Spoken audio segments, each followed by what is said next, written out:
Domain ownership verification হলো কোনো ওয়েবসাইটকে নিজের বলে ক্লেম করা, একই সাথে সার্চ কনসোলে সাবমিট করা, যাতে টার্গেটেড ইউজাররা আপনার ওয়েবসাইটটি খুঁজে পায়। আজকে আমি দেখাবো কিভাবে খুব সহজেই HTML ট্যাগের মাধ্যমে ওয়েবসাইটের ওনারশিপ ভেরিফাই করতে হয়। প্রথমেই গুগল সার্চ কনসোল ওয়েবসাইটটিতে যাব, স্টার্ট নাও বাটনে ক্লিক করব। আমার যেহেতু অলরেডি একটি ডোমেইন অ্যাড করা আছে, সো আমি আগেই নিউ ডোমেইন অ্যাড করার জন্য অ্যাড প্রপার্টিতে ক্লিক করব। অ্যাড প্রপার্টিতে ক্লিক করার পরে আমি সিলেক্ট প্রপার্টি টাইপের একটি পপ আপ উইন্ডো দেখতে পাচ্ছি। এখানে দুই ধরনের প্রপার্টি আছে, একটি ডোমেইন প্রপার্টি আর একটি ইউআরএল প্রিফিক্স প্রপার্টি। ডোমেইন প্রপার্টির মধ্যে যে কোনো ওয়েবসাইটের সাবডোমেইন অথবা www অথবা নন HTTPS ভার্সন অ্যাড করতে হয়। ডোমেইন প্রপার্টির সব থেকে বড় অসুবিধা হলো এর একটি মাত্র ভেরিফিকেশন ওয়ে আছে, সেটি হলো DNS ভেরিফিকেশন, অর্থাৎ ডোমেইন নেম সিস্টেম ভেরিফিকেশন। আর ইউআরএল প্রিফিক্স প্রিফিক্স প্রপার্টির মধ্যে প্রোটোকল ইনক্লুড করতে হয়। দ্যাট মিন্স HTTPS সহ ডোমেইন অ্যাড করতে হবে।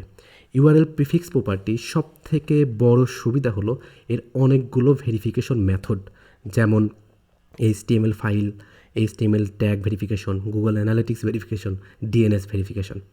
প্রায় 80% পিপল শুধুমাত্র URL prefix property verification method use করে তাদের ওয়েবসাইট ওনারশিপ ভেরিফাই করার জন্য। সো আমরাও এটি ইউজ করব। সো আমাদের ওয়েবসাইটটি এখানে পেস্ট করি,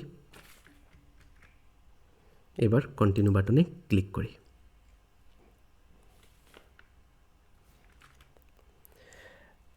আমরা এখানে দেখতে পাচ্ছি প্রথমে লেখা আছে HTML ফাইল ভেরিফিকেশন মেথড, আরেকটি HTML ট্যাগ। সো আমরা ইউজ করব HTML ট্যাগ ভেরিফিকেশন মেথড। আমরা এখানে যে মেটাডাটাটি দেওয়া আছে এটি কপি করে আমাদের ওয়েবসাইটের ড্যাশবোর্ডে চলে আসি। ড্যাশবোর্ড থেকে আমরা এখানে অ্যাপিয়ারেন্সে ক্লিক করব। অ্যাপিয়ারেন্সের ঠিক নিচে আমরা একটু নিচেই দেখতে পারবো থিম ফাইল এডিটর নামে একটি অপশন আছে। তারপরে আমরা থিম ফাইল এডিটর অপশনে ক্লিক করব। আমরা এবার মোস্ট রাইট কর্নারে দেখতে পাবো এখানে header.php নামে একটি অপশন আছে, ছোট্ট করে লেখা, আর তার ঠিক উপরেই হেডার নামে একটি অপশন লেখা আছে। আমরা আবার বলছি header.php নামে একটি অপশন আছে, এখানে আমরা ক্লিক করব। এখানে যেমন লেখা আছে থিম ফুটার.php, থিম header.php। সো আমরা এখানে ক্লিক করব। আমরা এখানে দেখতে পাচ্ছি কিছু PHP এবং HTML ফাংশন লেখা আছে। এখান থেকে আমরা খুঁজে বের করব HTML ট্যাগের মধ্যে কোথায় হেড শব্দটি লেখা আছে, HTML ট্যাগের মধ্যে কোথায় হেড শব্দটি লেখা আছে, অর্থাৎ HEAD। কারণ আমরা যে ভেরিফিকেশন ফাইলটি কপি করেছি সেটি এখানেই পেস্ট করব। আমরা একটু নিচের দিকে খেয়াল করি, এখানে হেড শব্দটি লেখা আছে। সো তার নিচের দিকে আমরা একটি ইন্টার ক্লিক করি, নিচের দিকে এখানে ফাইলটি পেস্ট করি।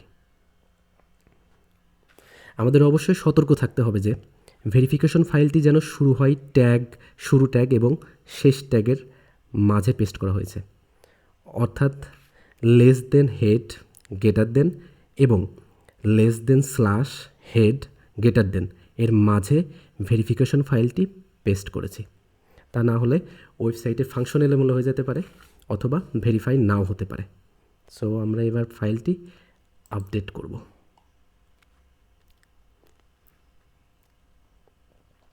সাকসেসফুলি আপডেট লেখা আসছে এখানে। সো আমরা আমাদের সেই গুগল সার্চ কনসোল ওয়েবসাইটে ফিরে যাব।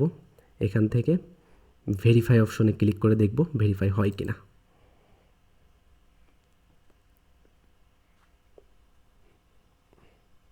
Ownership verified. যাদের ওয়েবসাইটে ইনস্ট্যান্টলি ভেরিফাই হচ্ছে না তারা একটু ধৈর্য ধরে পুনরায় ভেরিফাই অপশনে ক্লিক করবেন। আমি নিশ্চিত এবার আপনার ওয়েবসাইটটি ভেরিফাই হয়ে যাবে। এরপরও যারা বুঝতে পারেননি তাদের জন্য ভিডিও ডিসক্রিপশনে আমার একটি আর্টিকেলের লিঙ্ক দেওয়া আছে, যেখানে খুব সুন্দরভাবে ওয়েবসাইটের অনারশিপ ভেরিফিকেশনের স্টেপ বাই স্টেপ ইনস্ট্রাকশন দেওয়া আছে। আশা করি সমাধান পেয়ে যাবেন।